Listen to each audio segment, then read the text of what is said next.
அண்ணா மீதான விமர்சனம் குறித்து ஆர்.எஸ். பாரதி கண்டனத்தை பதிவு செய்திருக்கிறார்.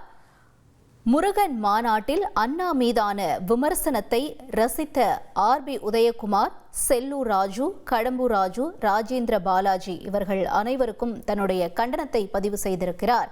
ஆர்.எஸ். பாரதி அவர்கள் அண்ணாவை விமர்சிப்பதை அதிமுக ரசிக்கிறது என்றால் உங்கள் உடம்பில் ஓடுவது அதிமுக ரத்தமா அல்லது பாஜக பாசமா என்ற அளவிற்கு தன்னுடைய கண்டனத்தை கேள்வியாக அவர் பதிவு செய்திருக்கிறார். அண்மை செய்தியாக பார்த்தோம். ட்ரெண்ட் ஆக்கிக்கோங்க. 2.5 கோடிக்கும் அதிகமான தந்தி டிவியின் சப்ஸ்கிரைபர்ஸ் அண்ட் ஃபாலோவர்ஸ் குடும்பத்துல நீங்களும் இணையுங்க.